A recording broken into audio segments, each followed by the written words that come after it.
అరకులో 50 కేజీల గంజాయి అరకు వ్యాలీ పోలీసులు పట్టుకున్నారు. స్థానిక రాజధాని జంక్షన్ వద్ద పోలీసులు తనిఖీల్లో కేరళకు చెందిన కారు ఆంధ్ర నంబర్తో గంజాయి రవాణా చేస్తుండగా పట్టుకున్నామని అరకు వ్యాలీ సీఐ హిమగిరి తెలిపారు. ఈ సందర్భంగా సీఐ హిమగిరి ఎస్ఐ సంతోష్ మాట్లాడుతూ కేరళకు చెందిన ఒక వ్యక్తిని ఒరిస్సా రాష్ట్రం చిత్రకొండకు చెందిన మరొక వ్యక్తిని అరెస్ట్ చేయడం జరిగిందని తెలిపారు.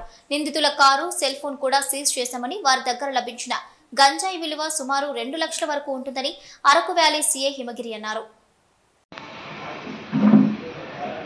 సాయంత్రం అరౌండ్ 16 hours 4 గంటలకి మన పోలీస్ పార్టీ రాజధాని జంక్షన్లో వెహికల్ చెకింగ్ చేస్తుండగా ఏపీ 39 JB 4174 వెహికల్తో చెక్ చేయగా అందులో ఒక 50 కేజీల గాంజా డిక్కీలో ఓపెన్ చేసి చెక్ చేయగా 50 కేజీల గాంజా, అదేవిధంగా ఇద్దరు వ్యక్తులు వాళ్ళ పేర్లు కనుక్కోగా నజీబ్ ఆయనది కేరళ, నజీబ్ ఆయనది కేరళ, అదేవిధంగా తుమ్మనాథ్ సిసా ఇది చిత్రకొండ దగ్గర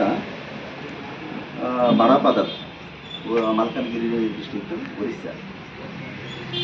వీళ్ళిద్దరూ మనకి దొరకడం జరిగింది. వీళ్ళు ఎంతగట్టి చేయగా కేరళ నుంచి ఆయన ఒక fake number AP 39 JB 4174 fake number AP board పెట్టుకొని రావడం జరిగింది. ఆయన ఒరిజినల్ బోర్డు అయితే KL కేరళ 13AR 4240 రావడం జరిగింది. ఇక్కడ ఆయనకి ఇంతకుముందు కూడా మన దగ్గర ఒరిస్సాలో ఒక ట్రైబుల్ అబ్బాయి ఆయన పరిచయం, అక్కడ ఏదో పైనాపిల్ కటింగ్ అప్పుడు పరిచయం, దానివల్ల ఆయనకి కాంటాక్ట్ చేసి అలా ఇక్కడికి రావడం జరిగింది.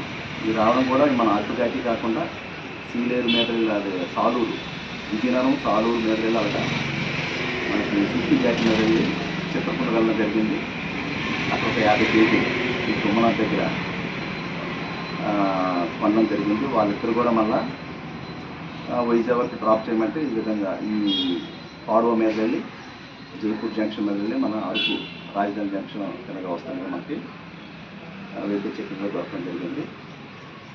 ఆ కారు కూడా సీజ్ చేయడం జరిగింది. అదేవిధంగా వాళ్ళ దగ్గర ఒక ఫోను, 50 కేజీల గాంజాని సీజ్ చేయడం జరిగింది. దీని టోటల్ వర్త్ వచ్చేసి 2 లక్షల రూపాయలు. వీళ్ళని నిన్న కేసు రిజిస్టర్ చేయడం జరిగింది. ఇంకా ఇన్వెస్టిగేషన్ ఎవరైనా లింకులు ఉన్నట్లయితే ఫార్వర్డ్ బ్యాక్వర్డ్ వాళ్ళని కూడా పట్టుకోవడం జరుగుతుంది.